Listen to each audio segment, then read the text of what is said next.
our pastor, host pastor of this church, Pastor Jan Kagampang. Everybody say, God bless Pastor Jan.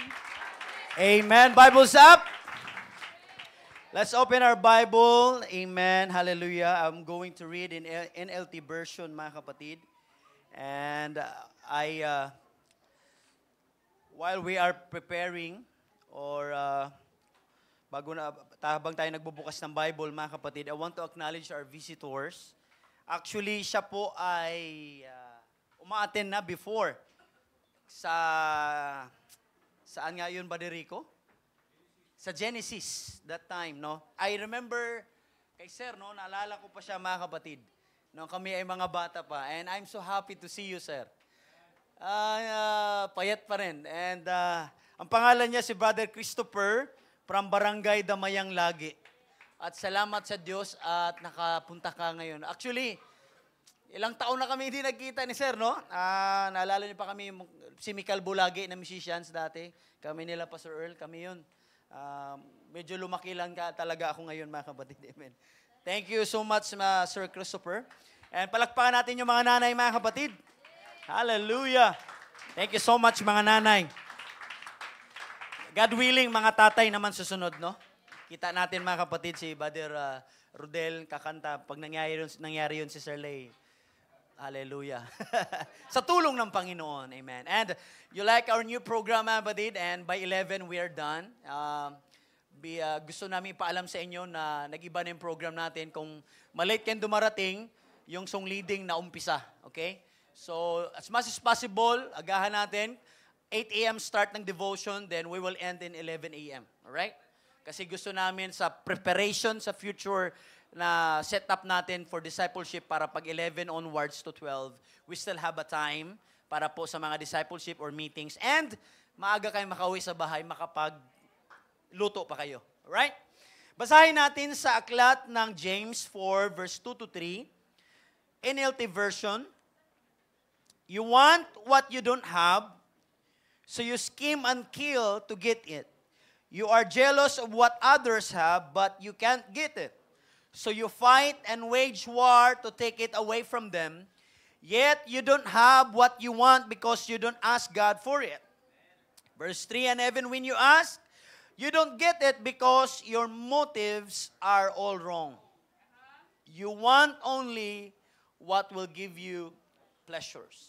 Let us pray. Lord, we thank you, God, for the reading of your words. Bless the hearers of your word and your people, O God. We thank you for your move, O God, and your touch. And we claim the victory, Panginoon, today. And we will go home, Panginoon, God, refresh, revive, Panginoon, and refill with the help of the Holy Ghost. Today, God, is the day, amen, of revival and victory. We claim by faith. Everybody shout, in Jesus' name. Palagpakan natin muli ang ating Panginoon. And let us worship the Lord one more time. Come on, shall we, pwede ba natin buksan natin mga bibig at magpuri sa ating Panginoon? Hallelujah, hallelujah. Thank you, Jesus. Purihin ka, Panginoon. Hallelujah, hallelujah. Come on, let's claim victory. Let's claim healing. Let's claim revival. Let's claim God's blessings. Hallelujah. I will not offer anything that will cost me nothing. Come on, let us offer God a sacrifice of praise. Continually be in our mouth. Glory to God in the highest praise. Amen and amen. I want to preach on this simple subject, the seeking God's voice. Everybody say, seeking God's voice. Sabi mo sa katabi mo, seeking God's voice. This is a last theme of increase of prayer this month, mga kapatid. Amen. Starting from first Sunday of this month, amen. Now, this last Sunday, we will hear the art of asking for answers in our prayer. Amen? God bless you. You may be seated, mga kapatid. Hallelujah. Now, a simple statement, but a profound revelation that the Bible says you do not have because you do not ask God. Let me say this again. You do not have because you do not ask God.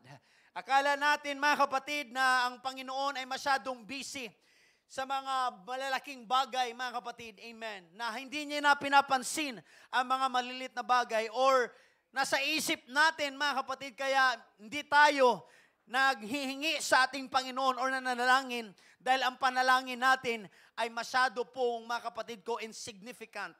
Or hindi natin alam, mga kapatid, nasa puso natin at sa isip. Kaya hindi tayo nagpe-pray kasi nasa mindset natin na sasagutin kaya ito ng Panginoon. Tatanggapin kaya ito ng Diyos o hindi. Ngunit ang sabi ng Bible, ye have not because ye ask not. Kaya hindi napapasayo kasi hindi mo hiningi sa ating Panginoon. Kaya karamihan sa ating mananampalataya, dito tayo bumabagsak, mga kapatid. At madalas nasisisi pa natin ang ating Panginoon, hallelujah, kasi hindi tayo nang hingi at lumapit sa ating Diyos, mga kapatid. Instead na i-present natin ang ating mga sarili sa ating dakilang Diyos, mas marami tayong napresenta ng mga pagdadalawang isip at mga tanong sa ating Diyos at kumpara sa mga bagay na ganito, ganyan. Kaya karamihan sa mga believers, amen, meron tayong mga unanswered prayers sa ating dakilang Panginoon. It's like prayer, mga kapatid, amen, like Peter, hallelujah, na kung saan, amen, isa lang ang sinabi ni Peter, wala na pong, mga kapatid ko, palamuti or kaliwa kanan. Ang sabi lang ni Pedro, tulungan mo ko, Panginoon. It is simple, mga kapatid, na hindi mo na kailangan pang gumamit or maghaba-haba pa ng memorize ng scriptures, mga kapatid. Amen. God wants to hear what you ask and what you need. Kagaya ni Pedro, mga kapatid. Amen. Marahil simple lang ang prayer ni Peter. He said, sabi ni Peter, God help me. But directly sinabi ng Panginoon, tinulungan siya ng ating Panginoon, mga kapatid. Kaya dito, ye have not because you ask not. That is the importance of prayer. The Bible says, ask and you shall receive. Let me say this again. Ask and you shall receive. Seek and ye shall find. Knock and it shall be open. For everyone that asketh, receive it. And he that seeketh, find it. And to him that knocketh, and it shall be open. Sa mga, hallelujah, nagsisihanap ay makakatanggap, mga kapatid. Ang mga nanghingi ay makakatanggap. Sa mga nagsisihanap ay makakatagpo. At sa lahat, mga kumakatok, ay ito'y pagbubuksan. Walang sinabi ang Bible, mga kapatid. Amen, na ang Diyos po ay mag-iisip pa o magdadalawang isip o meron pa siyang option o meron pang ganito, ganyan, mga kapatid. Sa mga anak niya nang hihingi at lumalapit sa Kanya. Ibig sabihin, bawat Kristiyano, hallelujah, ay meron ka po, mga kapatid ko, amen, binigyan ng pribilehiyo at kapangyarihan na tayo po ay manalangin sa ating Panginoon that every time you prayed, God said, I will hear. Every time we prayed, God said, I will answer. That every time we prayed, God said, I will open the doors. That every time you ask, the Bible says you will receive. That every time we kneel down, the Bible says you will find and the door will open for everyone that who asks. Kaya kailanman wag mong maliitin ang kapangyarihan ng panalangin. Marami sa atin, mga kapatid, amen, hallelujah, minamaliit natin masyado ang pagkilos at ang kapangyarihan ng Panginoon. Kaya ang karamihan sa ating mga Kristiyano, amen, hallelujah, hindi na tayo nakikita sa prayer meeting. Wala na tayong time pagdating sa prayer and fasting. Wala na tayong oras para manalangin kahit magpasalamat sa ating Panginoon. Dahil ating nakikita, masyado na, mga kapatid ko, bulgar ang pag-provision. Meron pa naman tayong nakakain. Meron pa tayong sweldo. O meron naman nagpo-provide na kamag-anak natin. Hallelujah. The more na meron pong nagpo-provide sa hapagkainan, mas dapat tayong magpapasalamat at lumuhod sa ating Panginoon. Hindi porket meron kang natatanggap at nakikita at wala kang karamdaman, ay hindi ka na marunong at matutong lumuhod at manalangin. The more na wala kang karamdaman at the more na meron kang nakikita ang pagpapala, mas the more ka dapat nagagalak at masaya dahil nagpo-provide ang Panginoon, nagpapagaling ang Panginoon. Yes, thank God, wala akong karamdaman. That's the kind of mindset na dapat meron tayo sa bawat araw, mga kapatid. Hindi yung puro tayo kumpara dito, kumpara doon. Hallelujah.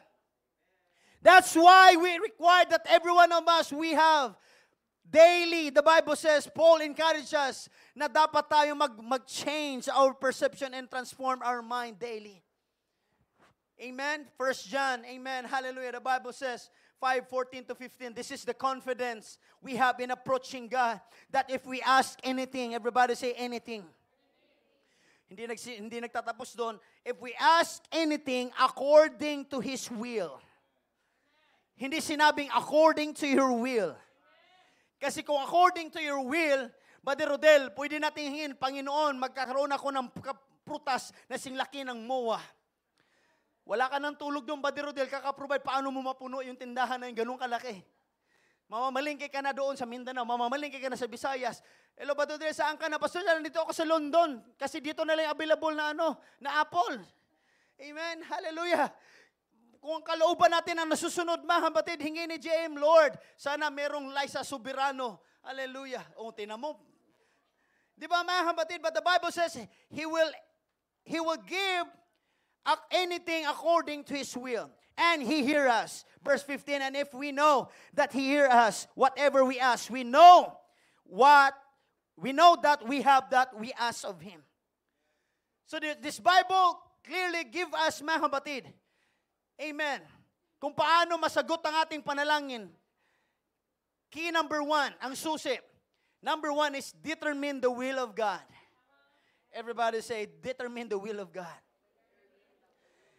Hindi porket inihingi mo, Brother Jacob, ang tanong, kalooban ba ng Panginoon? Amen? Hindi porket nagagandahan ka, Brother Remark, yun na yung the best, na yung top 1, yun na ba yung kalooban ng Panginoon? Dahil merong pipitsugin lang, ngunit yun ay palalaguin at papagandahin. Sa mata man ng ibang tao, ito ay pangit at hindi na-appreciate. Pero sa ibang tao, ito ang kanilang pangarap, mga kapatid.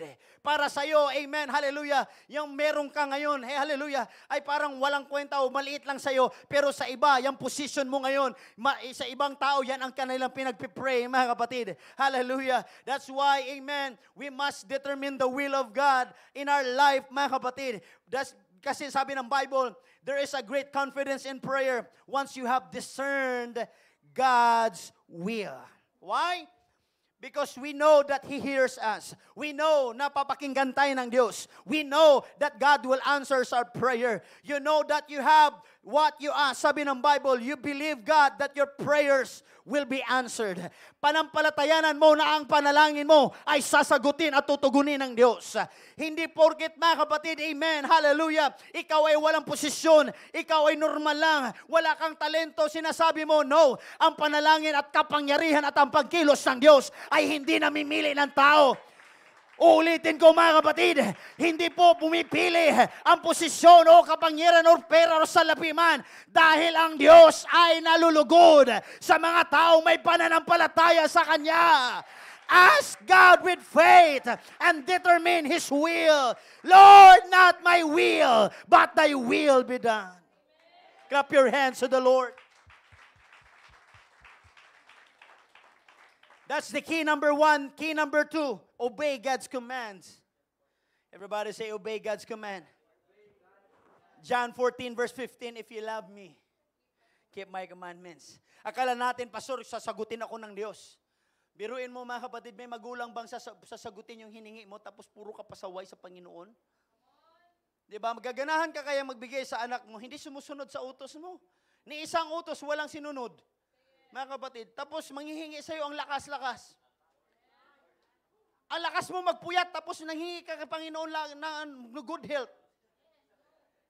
Wala kang ayos sa tulog, puro ka bisyo, mga kapatid, pasaway ka, wala kang oras sa Panginoon. Tapos number 1 mong hinging prayer request, Lord, good health, strength. Hallelujah. Amen.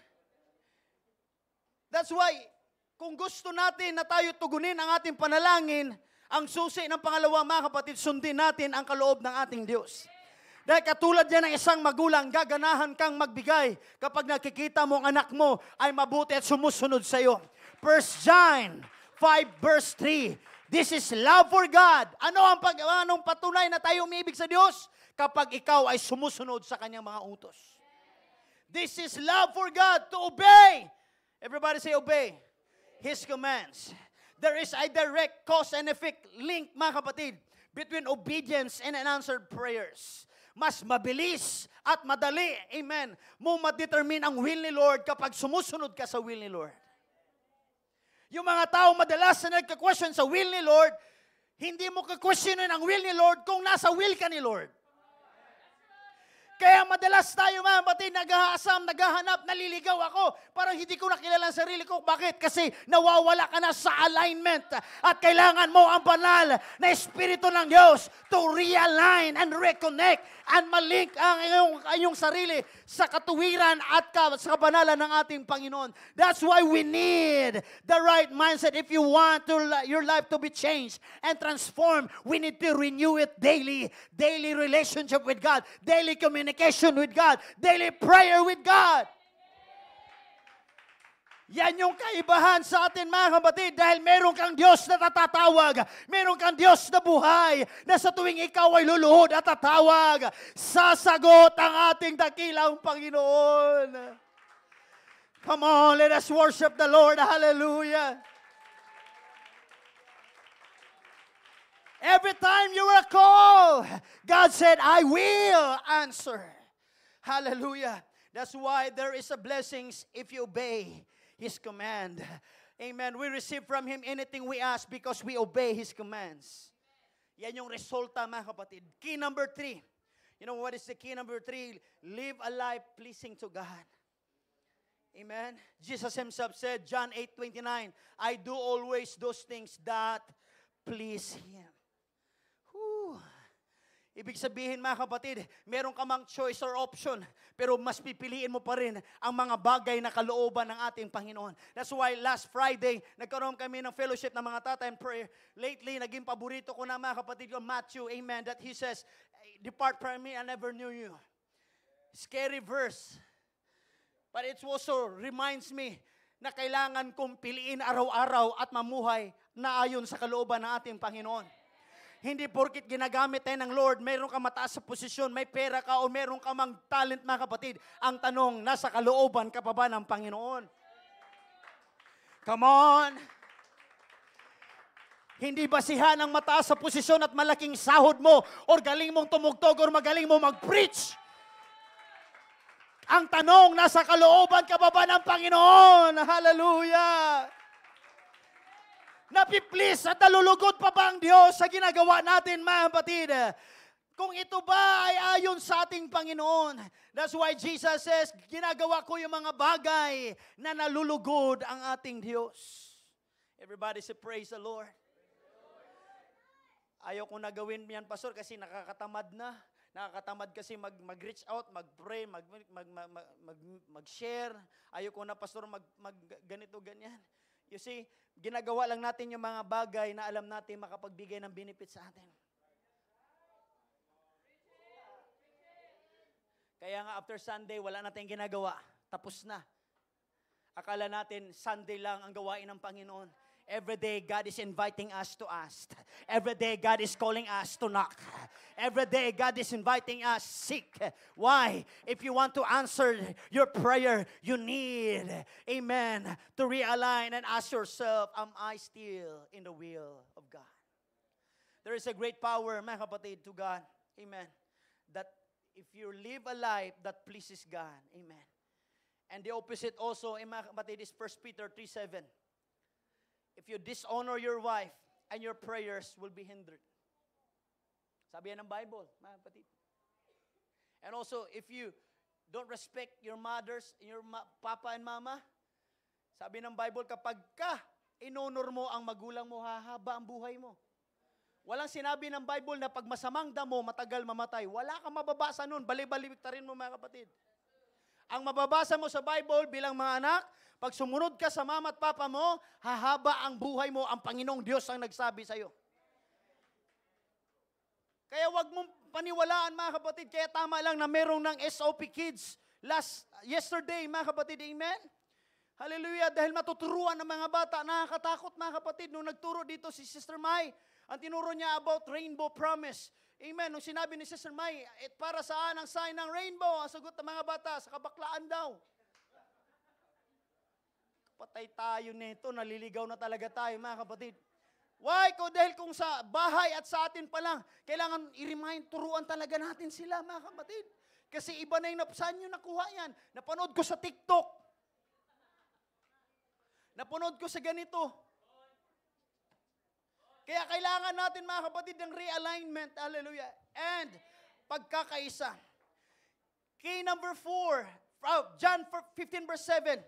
The Bible says, if you remain in me and my words remain in you, ask whatever you wish and it will be given you. What is the key number 4? Walk close to Jesus. Why?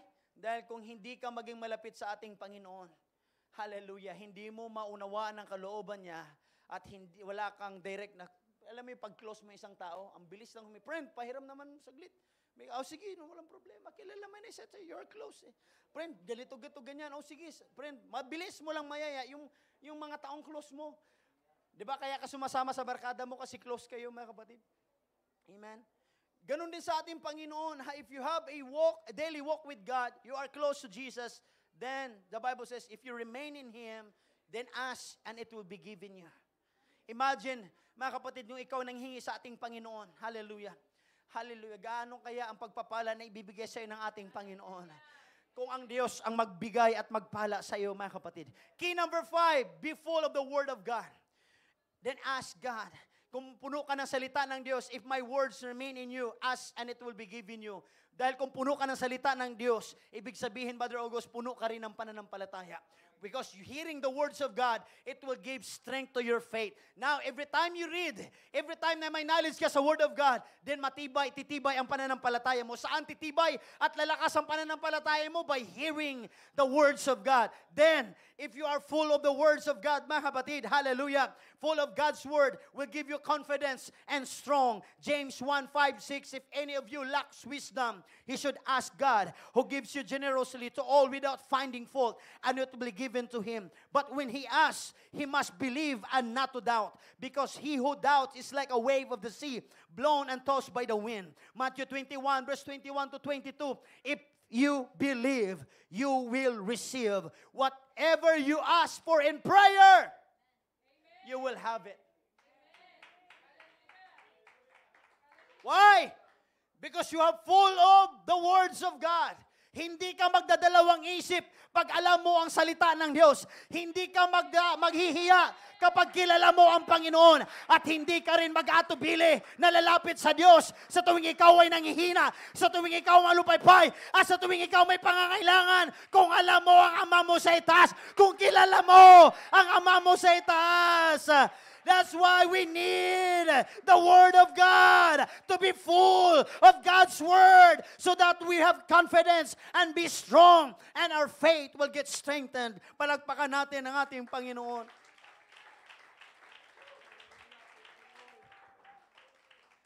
Key number 6, we bring our lacks and needs before God and ask accordingly. Lord, kulang ako, Panginoon, ng kaalaman sa situation ko. Dahil akala natin na sa kakulangan natin, sa matarami nating pangangailangan, akala natin, Lord, pinarusahan mo na ako. Kailangan mo lang kulang sa pag-unawa sa sitwasyon mo. It be your situation, mga kapatid, anumang klaseng challenge na meron ka ngayon, yan yung magiging stepping stone mo sa malaking breakthrough at pagpapala mo, mga kapatid. Come on, wag mong masyadong tignan kung anong hirap at anong ganitong situation na akala mo kinurse ka na, mga kapatid. No, that is blessings in disguise. Your challenge, your situation, mga kapatid, that is a blessings in disguise. Amen. Dahil kung ikaw, mga kapatid, ay may pinagdaanan, hingin mo sa Diyos, Lord, bigyan mo ko ng kaalaman na maintindihan ko ang aking kalagayan. Dahil kapag naintindihan mo ang mga bagay, hindi ka basta-basta magagalit, magtatanong at matatakot. Dahil alam mo, mga kapatid. Everybody say, praise the Lord. Lord, kulang ako ng finances for necessary expenses, Panginoon. Tulungan mo ako, Lord. Lord, my body is in need of healing. Please heal my body. Amen. Hallelujah. Why? In Jesus' name there is healing. In Jesus' name there is power. In Jesus' name there is provision. In the name of Jesus. Why? Because there's still power in the name of the Lord Jesus. Key number 7, ask in faith, nothing wavering. Humingi ka na may pananampalataya at huwag kang magdalawang isip sa ating Panginoon. Bakit? Bakit din hindi? Jesus promised. Ito ay pangako ng Panginoon. If you believe, you will receive whatever you ask for in prayer. Ito ang susi, mga kapatid, to answer our prayers. There's 2, mga kapatid. Number 1 is ask God. Number 2, believe God. Matthew 18, verse 19 to 20, again, I tell you that if 2 of you on earth agree about anything you ask for, it will done for you by my Father in heaven. Verse 20, for where 2 or 3 come together in my name, there am I with them. That's why, brothers and sisters, we are blessed. Dahil marami tayo nagsama-sama, hindi lang tayo 1, 2, 3. Kapag tayo nagkaisa, tumawag sa ating Panginoon, ano man ang prayer request mo, ano man ang hingin mo, ipagkakaloob sa'yo ng Diyos. Kasama ang pananampalataya mo, mga kapatid. Before I close, key number 8, and it can be helpful to have a trusted what? Prayer partner. Why, Pastor? Mahirap tayo mabuhay na walang prayer partner. You need someone to pray for you.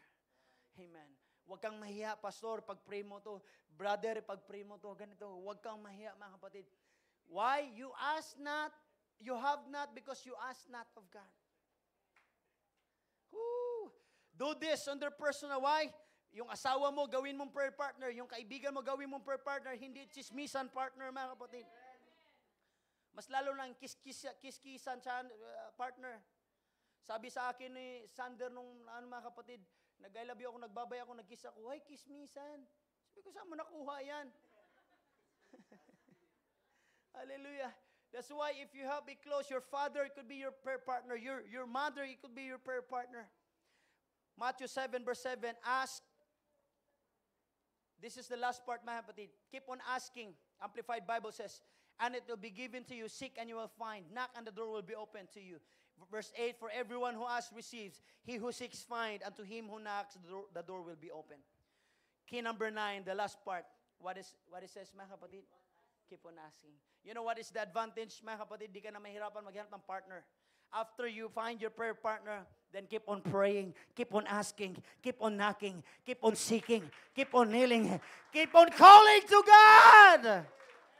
Bakit ka natatakot? Bakit ka nagdadalawang isip kung alam mo pala buhay ang Diyos? Bakit ano pa bang dahilan na tagpigil sa'yo para lumapit sa ating Panginoon? Kung alam mo na ang Diyos ang susi ng pagpapala at katugunan ng iyong panalangin, kung alam mo na mayroong kagalingan, then bakit hindi ka lumapit? Kung alam mo na tutulungan ka ng Diyos, bakit ka pa sa Bombay at sa ibang tao lalapit? Huwag ka na magdalawang isip. Keep on asking God. Keep on praying God. Keep on kneeling. Tumawag ka lang sa Diyos at hindi ka bibiguin ng Panginoon. Basta kasama mo ang pananampalataya at alam mo kalooban to ng Diyos. If you believe that there is power in Jesus, then why not? Why not? Why not? Is there anything too hard and difficult for God? Come on, tumayo tayong lahat, mga kapatid, at tatawagin natin ang ating dakilang Panginoon. If you believe that there's power in the name of Jesus, the Bible says, ask and it shall be given, seek and it shall find, knock and it shall be open. Today is the day that we will claim our answered prayer. Today is the day na uuwi ka, meron akong testimony, meron akong panibagong answered prayer. I will testify, I will testify, I will testify, I will testify of the Lord, His goodness, His mercy, and His love is everlasting. That's why today is the day of our revival, and we need to claim it and take it by faith. God, thank you for the victory and answer prayer in my life. Woo. Come on. You need to see yourself with faith. God, hindi ko pa man natatanggap ang answered prayer, but right in my eyes, with my spiritual faith, my spiritual eyesight, natatanggap ko na at nakikita ko na ang sarili ko, Panginoon. Come on. Use your faith. Right now, if you believe that there's power in the name of Jesus, raise your hands and open your hearts and open your mouth. Come on, in the name of Jesus. Come on, use it. Come on. Tumawag ka sa ating Diyos. Lumapit ka sa ating Panginoon. Come on, sing it. In the name of Jesus. God, I will claim my answered prayer. Come on, hingin mo sa Diyos yan, mga batid. Ano man ang hinihingi mo. Why? Kaya hindi mo natatanggap, hindi ka nagkatanggap ng answered prayer ng pagpapala dahil hindi ka lumilapit at hindi ka humingi sa Diyos. What you need is you need to ask God. What you need is you need to tell God what you need to hear. Come on, right now. Amen. The altar is open. If you want to come to the altar, and if you remain, I want you to do this, mga kapatid. Let's pray for repentance. Lord, forgive me, God, in deed and in word right now, Lord. Patawarin mo ko, Panginoon, sa aking pagkakasala, pagkakamali, Panginoon. Sa lahat po ng aking karumihan, kakulangan. Patawarin mo ako, Ama, sa lahat ng aking mga pagkakamali, pagkakasala. At higit sa lahat, Panginoon, sa mga bagay na hindi kaya-aya sa iyo, Panginoon. At hindi mo kalooban, Panginoon. Patawarin mo ako, Diyos. Ikaw ang maglinis at magbigay sa akin, Panginoon, ng kalakasan and confidence na lalapit sa iyo. At ikaw, Panginoon, ay tatawagin ko, God. God, inisip mo aking isip, puso, at kaluluwa. And Lord, I pray na ayon sa iyong salita, ako iyong patatawarin. Ako inyong patatawarin, Panginoon. Come on, ask the Lord. God will forgive you. God will forgive you. Papatawarin ka ng Diyos. Palalayain ka ng Panginoon. Hindi ka lang niya patatawarin. Palalayain ka pa ng Panginoon. Lord, is the most high place. Woo! In your presence, Lord, I see your Come on. face. Sige po. I see God will forgive you. your face. According to the Word of God, He is faithful and just to forgive your sins. At hindi ka lang papatawarin ng Diyos, palalayain ka pa ng Diyos. Greater honor than to bow and kneel before your throne. I'm amazed Yes, God. at your glory, embraced by your mercy, O Lord. I live to Oh! worship you. Sige po, lahat ay manalangin. Lumapit sa altar kung gusto mong lumapit, mga kapatid. Kung saan ka man ngayon nakatayo, buksan mo iyong puso at pakinggan mo ang boses ng Panginoon. Pakinggan mo ang pagtawag sa iyo ng Diyos. Amen. God is calling you. You need to hear and seek God's voice. Matagal ka na tinatawag ng Panginoon. Nais at kalooban ng Panginoon na ikaw ang iyong panalangin ay sasagutin niya. Come on with faith. In Jesus' name. That's it. Sige. Simulan mo ngayon ang panalangin. At magbukas na iyong bibig. At tumawag sa ating Panginoon. Whatever you ask. Anything. In the name of Jesus. God will answer. God will hear. God will open the doors. Come on. Say it in the name of Jesus. There is no higher calling, no greater honor than to bow and kneel before your throne. Come on, come on, come on. At your Yes, yes, yes. glory, embraced by your mercy, O Lord. I live to worship you. There is no higher calling, no greater honor than to bow and kneel before your throne. I'm amazed at your glory, embrace. Come on, that's it. Pray, pray, ask and it shall be given. Seek and it shall find. In the name of Jesus. In the name of Jesus. In the name of Jesus. In the name of Jesus. Yes, receive ye the Holy Ghost. Ask the Lord in the name of Jesus.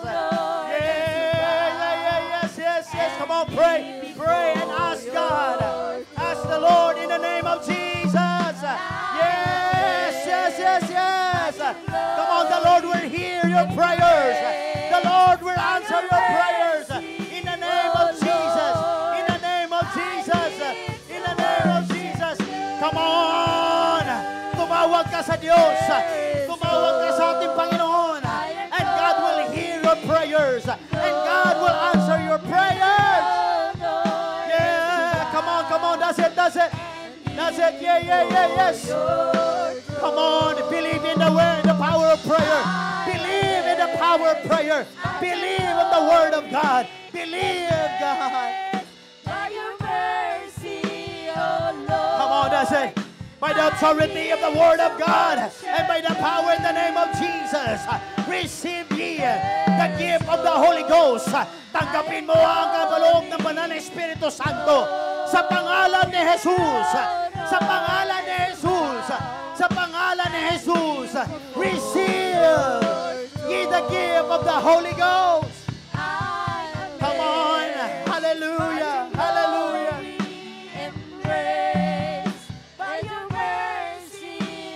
In the name of Jesus, in the name of Jesus, in the name of Jesus. Come on, if you believe the power of Jesus, the power of the name of Jesus, ano man ang hingin mo sa ating Diyos ngayon, mga kapatid, pananampalatayanan mo, at ito'y inyong tatanggapin. Kagalingan man yan, ano mang klaseng kinakaharap mo yan ngayon, walang imposible sa ating Diyos. Come on, hallelujah. We need to use your faith. You need to use your faith. Come on. Sabihin mo sa iyong panalangin, Jesus, I know you will answer my prayer. Come on, open your mouth. Nakikinig ang Diyos sa iyong panalangin at sasagot ang Diyos sa iyong panalangin. Come on, that's it.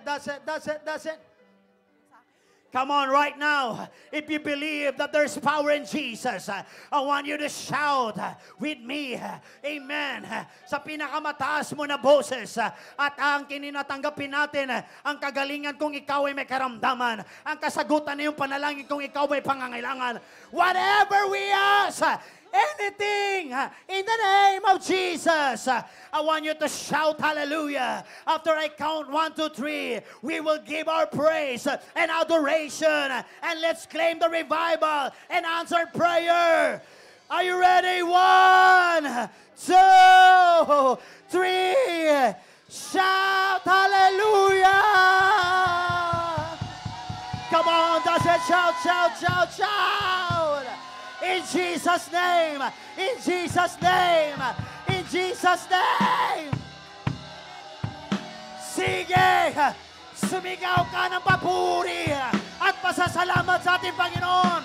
And ye shall receive the answered prayer. The answered prayer. Come on, does it? Shout. Hallelujah. Sige, hallelujah. Sumigaw ka ng malaya at papuri sa ating Panginoon. That's it. For you are great. Yes. Receive the gift of the Holy Ghost. Come on. You need to see yourself be healed. You need to see yourself be strengthened. You need to see yourself. You've got your miracles. Come on. You need to see yourself. You are blessed. I am blessed. I have the answered prayer. Come on, you can go to the extra mile. Meron pang mas malakas sa papuri dyan. Sige, ibigay mo sa ating Panginoon. Ibigay mo sa Diyos na buhay. That's it. Hallelujah. Sambahin mo ang ating Panginoon sa Espiritu at katotohanan.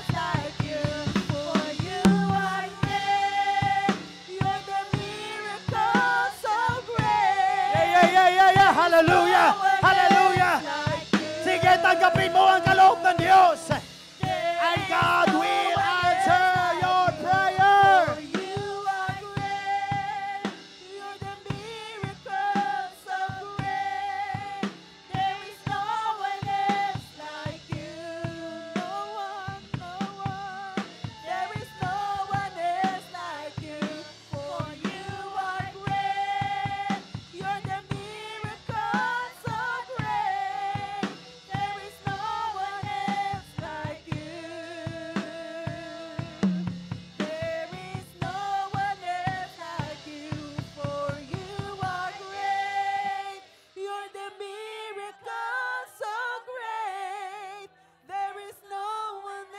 Come on. You need to see your prayers get answered. You need to see yourself. Amen. That your miracles, hallelujah, ay nakikita mo na ang iyong sarili mo na gumaling. Nakita mo na sarili mo pinagpala. Sige, hallelujah. Purihin mo ating Diyos and you will see yourself victorious. For you are great. You're the miracle so great. There is no one else like you. No one. There is no one else like you. For you are great. You're the miracle so great. There is no one else like you. Come on, with all of our heart and with all of our faith. There Come on. is no one else like you. Open your For hearts and you sing this song. are great. For you are You're great. the miracle so great. There is no one else There like is you. no one else like you. There is no one else like you. For you are great. You're the miracle so great. There is no one else like you. No one else like you. There is no one else like you, for you are great. You're the miracle so great. There is no one else like you. Come on, this last prayer, I want you There to is no cooperate with me. Come on. one else like you. Now, if you have faith, sabi ng Bible, There just is like the mustard no seed, one if you have faith. else Because God like will please only if you have faith. Kung meron kang pananampalataya. Now, I want you to ask God anything right now. Go ahead. Ano mang bagay na yan na nasa isip mo ngayon, before I will give the command, and we will declare this last prayer before we end, before we close, and believe in prayer, and believe in God, and He will give it to you. Come on. Come on, I'll give you 30 seconds or 1 minute. Come on, do it. Whatever you ask, anything, come on, let's claim this preaching, this word of God. Whatever you ask, anything in His name, according to the will of God, He will give it to you. Woo! Come on, be glad and be excited sa mga bagay at naibibigay at ipagkakalob sa'yo ng Diyos. Come on, right now, if you're done, mga kapatid, in your mind, as a pastor, I want you to give your shout and victorious praise. Why? Because in your praise, amen, sometimes your victory and your answered prayer will depend on it, mga kapatid. And if you have faith, just like the mustard seed, right here, right now, could it be your healing? Could it be your miracles? Could it be your salvation for your relatives and your family? Come on.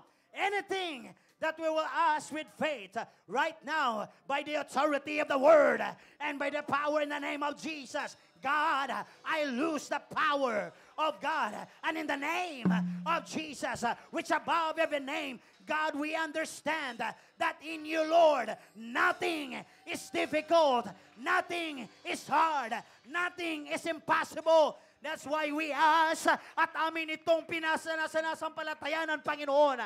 Ano man ang kanilang hingin ngayon, Diyos, ayon sa iyong kalooban, aking dalangin ipagkaloob mo, Ama, sa kapangyarihan ng pangalan mo, Jesus. At ng iyong salita, I claim and I declare in the name of Jesus, I lose and I claim the victory in the name of Jesus. Come on, if you believe that there's power in the name of Jesus, I want you to shout, Jesus! Jesus! Come on, shout! Shout, Jesus! Right now! That's it! Sige! Sige! Isigaw mo ang pangalan ni Jesus! Jesus! That's it! That's it! That's it! Come on! Come on! Come on! Claim your answered prayer! Claim your answered prayer! Claim your answered prayer! Claim your answered prayer! Claim your answered prayer. Come on, shout Jesus, Jesus, Jesus, Jesus, Jesus, Jesus, Jesus. Come on, allow God will open your eyes, will open your faith, will open your heart. Come on, Jesus! Claim your answered prayer in Jesus' name. In Jesus' name, I will claim my answered prayer. In Jesus' name, I will claim my victory. In Jesus' name. Sige! Claim it! Tanggapin mo ang sagot na iyong panalangin. Tanggapin mo ang kaloob ng Diyos. Tanggapin mo!